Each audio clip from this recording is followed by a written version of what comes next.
Welcome back to Texas Weather Live. I'm Kylie Capps. Joining me this afternoon is Aaron Hoot, our local arborist and tree expert. Talk to me a little bit about autumn and why that's a time period that's so important for taking care of our trees.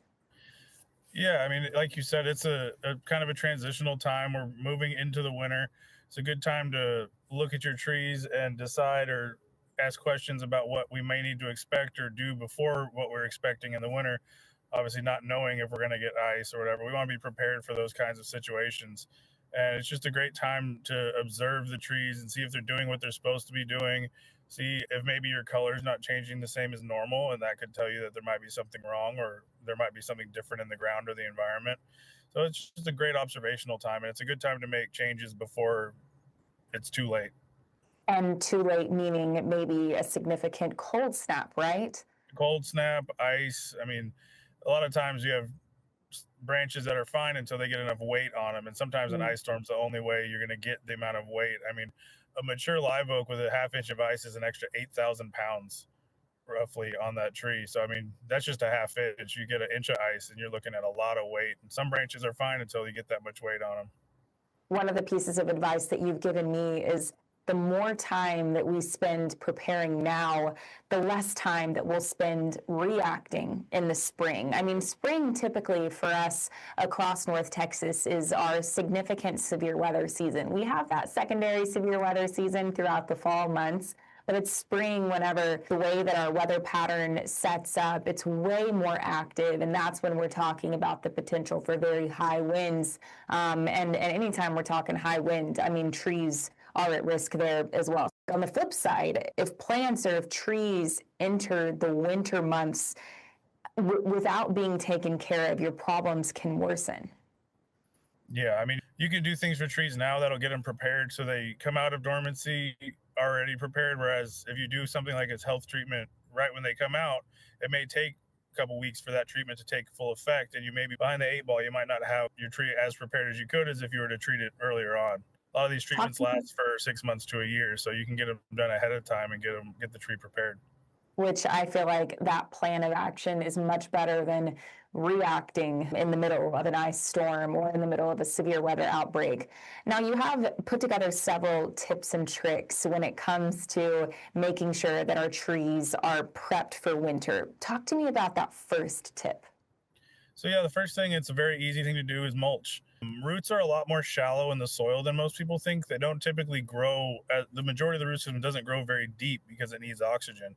So if we get severe ice or just a really severe cold snap and the roots aren't insulated well, you could have some serious damage to the roots. And if your roots go negative, if they get damaged, then that's when you start worrying about trees falling over. So you can add mulch, just a couple inches. You don't need a lot, but as covering as much of the root system as possible. A perfect situation would be the entire root system underneath the canopy, which is more than most people either can or want to lose of their lawn. But as much as you're willing to cover, just not very high up the tree. We don't want to see any volcano mulching because that leads to a whole host of other problems. What exactly is volcano mulching? Well, it's when your mulch looks like a volcano with a tree growing out of it. You want a flat bed of mulch, not a hill, not a pile, definitely not piled up against the trunk, because that leads to issues with fungal problems and roots growing in the wrong directions over other roots.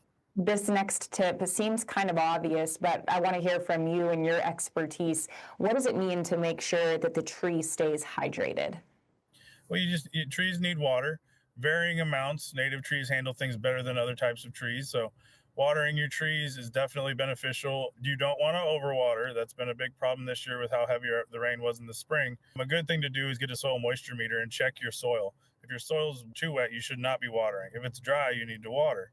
And then a little extra tip there is, if we know we're going to have a severe freeze like we did in 2021, you want to water your trees a couple of days in advance, because the ground's not going to freeze. That takes sub-zero temperatures that we won't see. But if they have extra water in their tissue is more pliable, and you're less likely to see the freeze cracking that we saw with the 2021 storm. And to make sure that you water in the morning, correct? Yes, you want to water in the morning so that the water has time to soak in and then dry out somewhat throughout the day. If you water at night, it stays moist and sits around longer, and you could lead to more fungal problems. Again, I feel like this next tip, fertilizing. I mean, what exactly does that mean though when we're preparing our trees for the winter months? So trees, just like when we use up nutrients, trees use up nutrients out of the soil. Forest floors, things like that, good ecosystems, nutrients will be returned by decaying matter. But in our suburban environments and poor soil situations, nutrients are not being returned by the ecosystem. So adding those nutrients back into the soil so that the tree has them available to do the processes that it needs to do to keep itself healthy is very important. Your next tip is dormant pruning. Talk to me about what that means.